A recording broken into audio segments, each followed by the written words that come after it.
नमस्कार दोस्तों, ढोल में पोल चैनल में आप सब मित्रों का हृदय से धन्यवाद अदा करता हूं। आप सबका स्वागत करता हूं। दोस्तों, आज हम देखेंगे कि किस तरह से जो है जातक कथाओं में जो मूल राम कथा है वो किस तरह से दी हुई है दोस्तों। और जातक कथाओं के बारे में आप जानते ही हैं कि ये जो है बौद्ध साहित्य में जो है इनका बड़ा प्रमुख स्थान है दोस्तों, जातक कथाएँ। और ऐसा लगता है कि इन जातक कथाओं के आधार पर ही रामचरितमानस आदि जो रामायण आदि हैं, कई ग्रंथ जो है इसी से लेकर के लिखे गए हैं दोस्तों, इसी से प्रेरणा लेके लिखे गए। तो मूल राम कथा जो है आज हम देखते हैं, ओरिजिनल जो है राम स्टोरी किस तरह से दी हुई है जातक कथाओं में। तो मूल राम कथा जो है किस तरह है, आइए देखते हैं दोस्तों। ये बड़ी विचित्र है और आप इसको देखेंगे तो समझेंगे कि हाँ, इसमें कुछ सच्चाई लगती है। फिर बाद में जो है उन्होंने अपनी तरह से संशोधित कर करके तमाम बढ़ा चढ़ा करके बातें लिखी हैं। इसमें सारगर्भित बातें हैं राम कथा में, मूल राम कथा ये इसमें दी हुई हैं। तो दोस्तों, ये वाराणसी के महाराजा हैं, ये अयोध्या का नाम नहीं है। इसमें देखते जाइए कि वाराणसी के महाराज कौन थे? दशरथ। उनकी 16,000 रानियां थी। इसमें कितनी दी हैं? 16,000 रानियां। जैसे कृष्ण की देती हैं 16,000 रानियां, ऐसे ही दशरथ की बताई गई इसमें कि वाराणसी के महाराजा दशरथ की 16,000 रानियां थी। ऐसा 300 के लगभग रामायण है दोस्तों, सब में अलग अलग चीज है। ये जो है कोई अलग नहीं है, इसी से प्रेरणा लेके कई रामायण लिखी गई है ऐसा लगता है। और जो है सब रामायणों में भिन्न भिन्न बातें हैं, लेकिन आपने जो सुनी है और पढ़ी है वो यही है कि केवल अयोध्या के राजा थे, 3 रानियां थी, 4 पुत्र थे, सीता जो है पत्नी थी। लेकिन इसकी कहानी जो है, जो मूल राम कथा बताई जाती है जातक कथा के अनुसार, तो दोस्तों ये जो है वाराणसी के महाराजा दशरथ की 16,000 रानियां बताई गई हैं। और बड़ी पटरानी से 2 पुत्र, यानी कौशल्या से 2 पुत्र।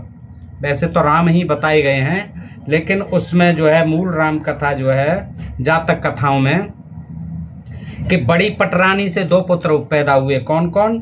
2 पुत्र हुए और 1 पुत्री को जन्म दिया था कौशल्या ने। पहले पुत्र का नाम था राम पंडित। क्या नाम था? राम पंडित। और दूसरे का नाम लखन कुमार, और पुत्री का नाम सीता देवी रखा गया। इसमें इस तरह से है दोस्तों मूल राम कथा। आगे चलकर पटरानी का देहांत हो गया, कौशल्या का देहांत हो गया, तो अमात्यों ने यानी मंत्रियों ने दूसरी पटरानी बनाई। उसने 1 पुत्र को जन्म दिया, यानी केकई। उसने 1 पुत्र को जन्म दिया जिसका नाम भरत कुमार रखा गया।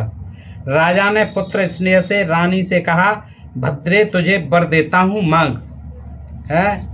राजा ने पुत्र स्नेह से रानी से कहा, दूसरी जो रानी हुई उससे कहा कि तुझे वर देता हूं, मांग, खुश होकर के। तो रानी ने वर मांग लिया कि जब राजकुमार बड़ा होगा तो राजा के पास जाकर के उसे आपको जो है वरदान देना, उसको राज्याभिषेक करना है उसका। मेरा जो पुत्र है ये बड़ा होगा तो देव तुमने मेरे पुत्र को, फिर समय आ जाता है तब वो याद दिलाती है, तब वो कहती है कि देव आपने मेरे पुत्र को वर दिया था, अब मैं मांगती हूं मेरे पुत्र को राज्य दो। राजा को अच्छा नहीं लगा। उसने उसे डराते हुए कहा, चांडालिनी तेरा नाश हो। देखिए क्या कहा दशरथ ने कि चांडालिनी तेरा नाश हो। मेरे दोनों पुत्र राम पंडित और लखन कुमार गुण संपन्न हैं, उन्हें मरवाकर अपने पुत्र को राज्य देना चाहती है।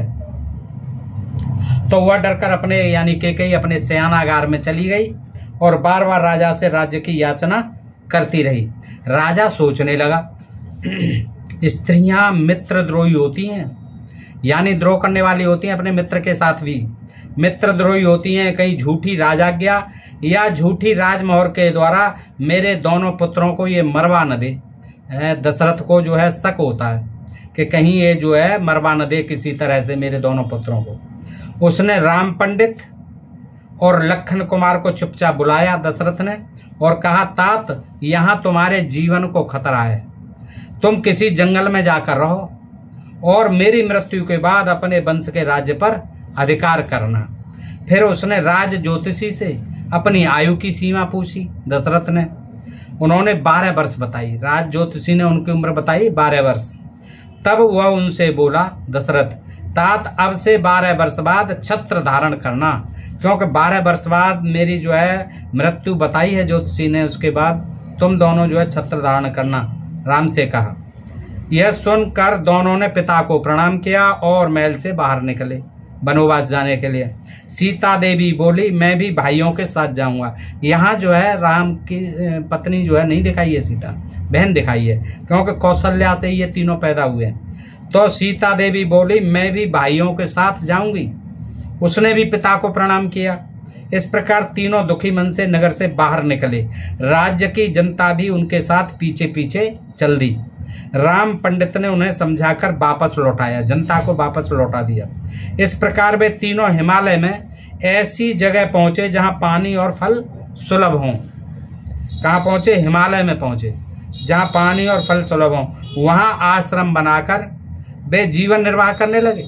हिमालय की तलहटी में पहुंच गए।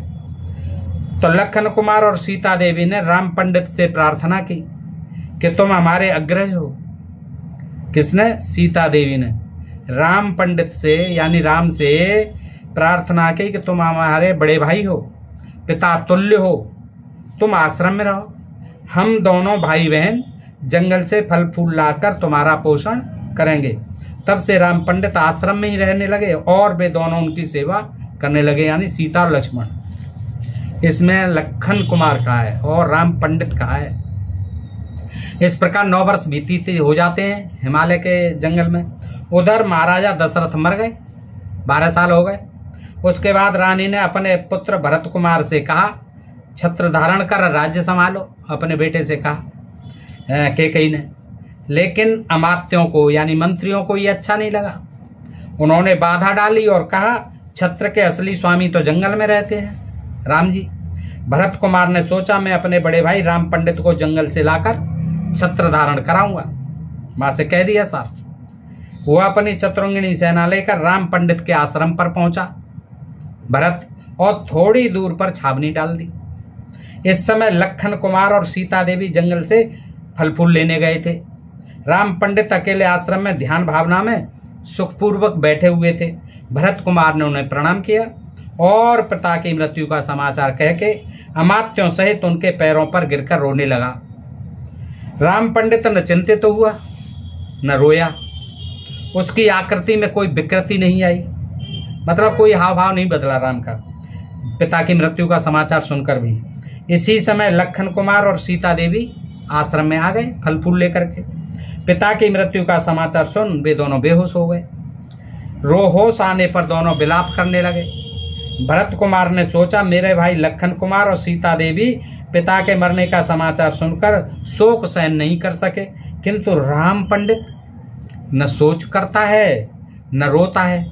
उसके शोक रहित रहने का कारण क्या है, मैं उसे पूछता हूँ। भरत को ये हुआ कि ये दोनों तो रोते रोते बेहोश हो गए, सीता और लखन, लेकिन ये राम जो क्यों नहीं रोता है पिताजी की मृत्यु का संदेश सुनकर के, मृत्यु का जो है। तो केन रामप्प भावे न सोच तब्बम न सोचसी पितरम काल कतम सुत्वा नतम पसहर्त्यन दुखम। ये पाली में है दोस्तों, और ये पाली में ही है जातक कथाएं जो मूल हैं, लेकिन इनका अब हिंदी में रूपांतरण कर दिया गया है।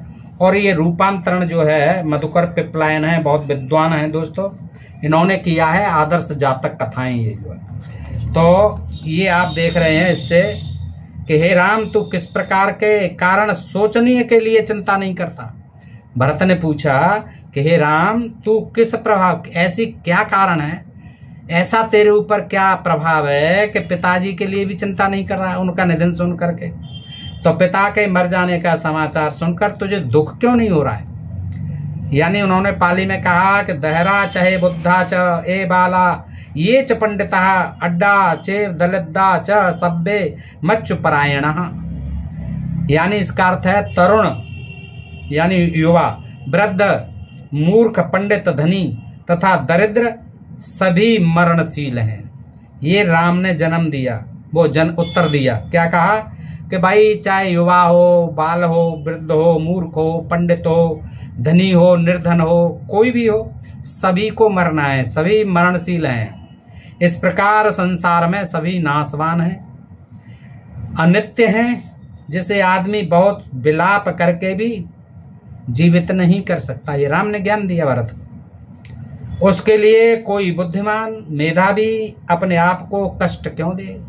और रोने धोने से फायदा क्या है भाई। ये दुनिया जो है मरणशील है, नाशवान है, एक दिन सभी को जाना है। जिसने शरीर धारण किया है, पिताजी भी उसी तरह के जीवधारी थे, चले गए। अब उसके लिए रोने चिल्लाने से कोई लाभ नहीं है। विद्वान लोग इसीलिए रोने धोने में विश्वास नहीं करते। इसलिए रोने पीटने से मृत आदमी जिंदा नहीं हो जाएगा, पोषण नहीं होता उसका। रोना पीटना निरर्थक है, बेकार है। जो धीर है, धीर वीर गंभीर है, बहुत श्रुत है, इस लोक और परलोक को देखता है, उसके हृदय और मन को बड़े भारी शोक भी कष्ट नहीं देते हैं। राम पंडित के इस धर्मोपदेश को सुनकर सभी शोक रहित हो गए कि ये ठीक कह रहे हैं, इन्होंने अच्छा ज्ञान दिया है। नाशवान है, सबको जाना है एक दिन, रोने चिल्लाने से कोई लाभ नहीं है। ये ज्ञान दे दिया और इस ज्ञान को सुनकर के जो भरत के साथ आए थे वो भी लोग जो है शोक रहित हो गए। लक्ष्मण और सीता भी शोक रहित हो गए। तब भरत कुमार ने राम पंडित को प्रणाम करके प्रार्थना की, वाराणसी चलकर महाराज अपना राज्य संभालिए।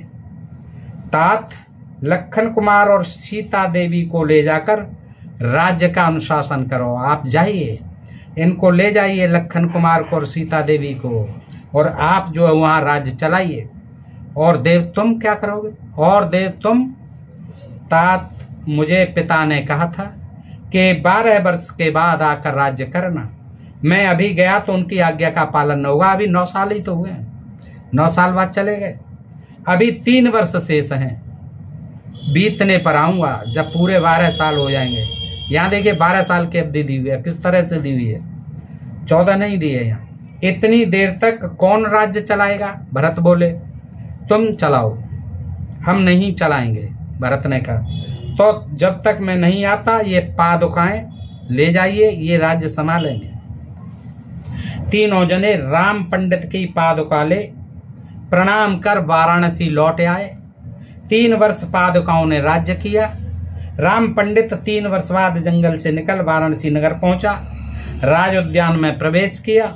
अमात्यों ने राम पंडित को राजमहल में ला राज्याभिषेक किया।